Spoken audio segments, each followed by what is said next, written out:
Good evening. Welcome back to our show. Tonight we're going to be talking about the youth in our community, some of the emerging trends that are going on with them, and also a very important institution within Clackamas County that's addressing the needs of kids in trouble. I'm joined tonight by Greg Newman from PCreek Family and Child Services, who are celebrating their 50th anniversary. So Greg, welcome to the program. Thank you. Your role at PCreek is? I'm the Director of Clinical Services. Okay. I started out as a parent trainer in a program that actually we don't have in existence anymore. And then I moved to a therapist at the residential program, and I've moved up to the Director of Clinical Services. Okay. So tell us, what is PCreek? PCreek is a child and family service nonprofit agency. We've been around for 50 years. This is our 50th anniversary. And our services have centered around working with youth and families who are involved with the juvenile justice system. So we have, at this time, 5 programs, some of them outpatient, 2 residential programs, and we deal with youth who are entering the juvenile justice system from the very beginning to, unfortunately, being fairly well submerged into it, and a variety of services, mostly centered around treatment and therapy to help the youth get out of their entanglements with the juvenile justice system, regardless of how much in depth they are into it. Okay. So you're doing both residential and outpatient Correct. treatment. Okay. Right. How does a child get into that system? How does a child come to you? Well, it depends on the program, but like one of our first programs that is going to be dealing with kids on the very front end is our diversion program. In those cases, a child has some sort of brushing with the law. They're referred to the juvenile department, the juvenile justice department.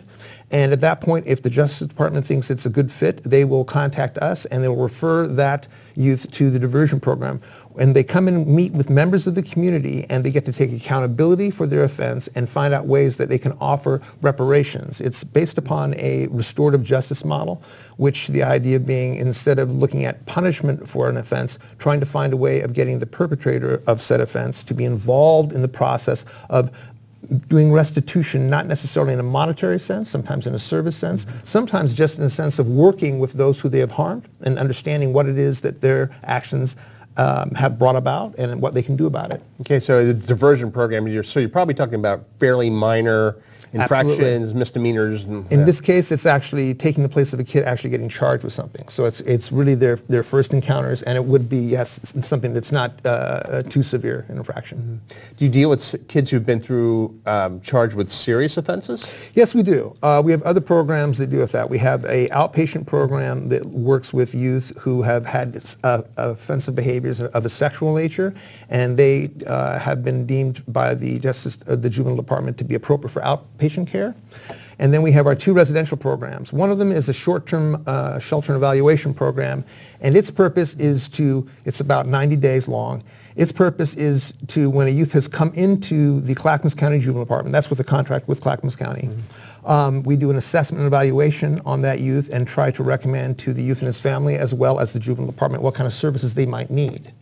And then we have a long-term residential program.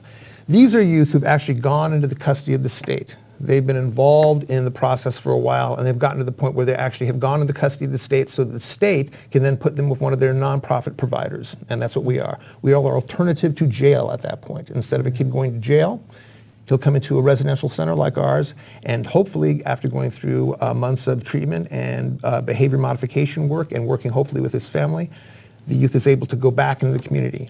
In some cases, we see youth in the long-term residential program who've actually been in jail. Those youth are on parole, but a program is considered necessary before they go back into the community, because going from jail to an open community is quite a startling process.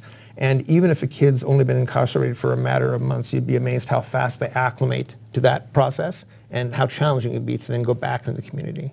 Okay. So how many, you said residential program, how many, at any one time, how many kids do you have in your residential program? In the shelter and evaluation program, we can take up to 6. We have a dormitory on the same campus as our long-term residential program. It's about 80 acres just outside of Oregon City, or right on the border. And the residential program can take up to 20. Okay. So I'm imagining then that there other organizations like PCreek around, because 26 doesn't seem like enough to handle all the kids that are necessary yet. Indeed, the number of programs in the state has fluctuated over the years. It's at a bit of a low now. This is not an area of my expertise, but I do know that it's at a bit of a low right now. And yes, there are other places around the state that do this process, and because of that, because our contract for the long-term residential is with the Oregon Youth Authority, we can get youth in our program who come from all over the state as well. The shelter program, as I say, is a Clackamas County contract, but the residential program can have youth from all over the state. Okay. So you mentioned youth and families. Are you working with the families as well?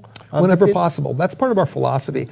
You can take a kid and stick him somewhere and do the most fantastic work with him in the world, and that if he goes back to the exact same environment, the chances of him going back to the exact same behaviors are very high. And this is not to blame families. It's simply to say that when any of us have habituated to a behavior in a particular environment, and you go back into that environment and nothing has changed, it's very, very hard to change. Adult addictions understands this. They will oftentimes advise people who are just starting on the recovery process of addictions to change your routines. Don't drive the same way home. Don't go to the same places. Don't sit down in the same chair every night doing the same thing. You need to change your environment so that you have different stimuli to help change those habits.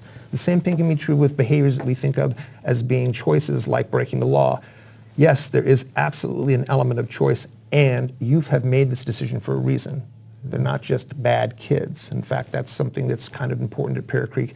The idea that we believe that youth are doing the best they can under the circumstances, and that they would like to learn how to do things better. So that must be difficult at times if you're working with the parents and they think, oh, the problem is the kid. It's not us as the family. Right? Do you encounter that a lot? Absolutely. And also a lot of defenses on family parts because their child has been taken from their custody. They ought to understandably feel like they're under the microscope. And in many cases, a lot of these families are under a significant amount of pressure themselves. Socioeconomic issues, there may be transgenerational issues about addiction or mental health or other things like that.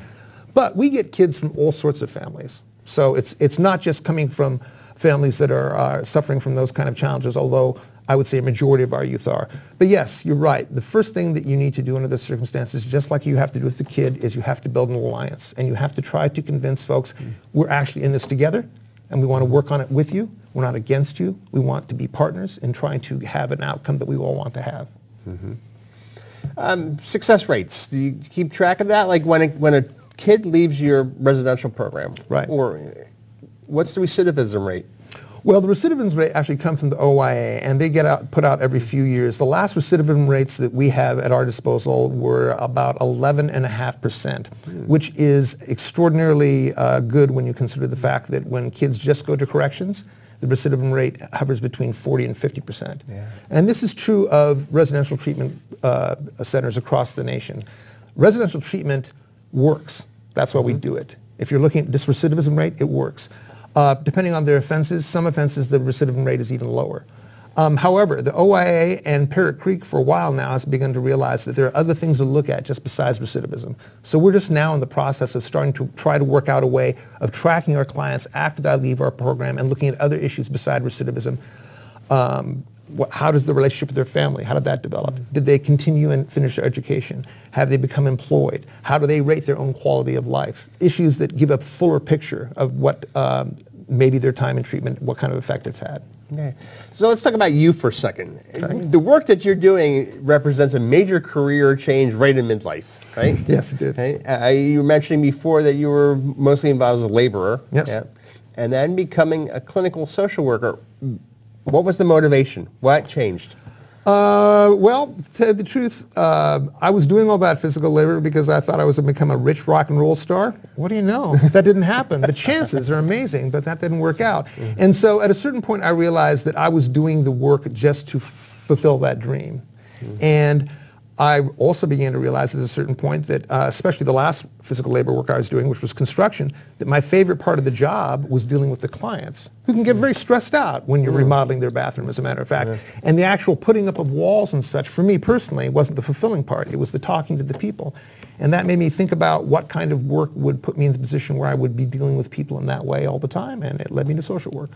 Oh, that's cool. Yeah, it was cool. So what's the future? Actually, let's talk about a little bit about what do you see are there emerging issues amongst our young people that the public should be learning about?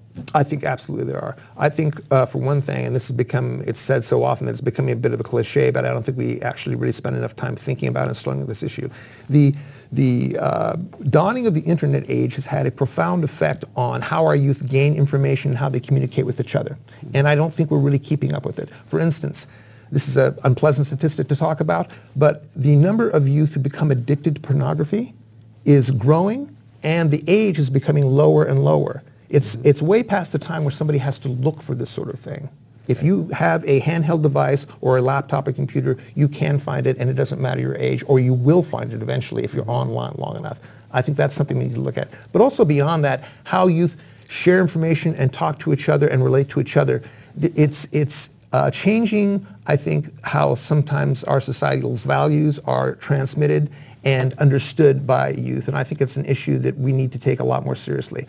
Also, for whatever reasons, we have seen a greater increase in transgenerational issues, and by that I mean addiction that's being passed down from generation to generation, mental health issues that are being passed down from generation to generation but are not being interfered with or being looked at and examined. As we see our Latino population increasing, Latino gang involvement is becoming more of a family generational thing. It is a subculture problem that needs to be examined and understood from not just a criminal standpoint, not just a law enforcement standpoint, but as a real cultural issue standpoint. I think that just in general, there is an underestimation of how much pressure youth are under today. Yeah, okay. So if somebody wanted to learn more about PCreek, how do they get more information? Our website's a good place to start, PCreek.org. You can go there and understand what our programs are, who some of our key staff are, and ways of donating and volunteering, or just finding out about what we do. At this time, all of our programs are through state or county contracts, and so we don't take walk-in clients like that. We don't have that kind of outpatient or those kind of programs. However, we do get a lot of phone calls about that all the time, and I just think it's a interesting thing to find out how much our services might be touching people in their lives and in the community. All right. Well, thank you for being with us this evening. Thank you for having me. Thank you for the work that you do at PCreek. Thank you. PCreek, celebrating their 50th anniversary, PCreek.org. Again, once thank Greg for joining us this evening, and for you for joining us once again on this program. Thank you.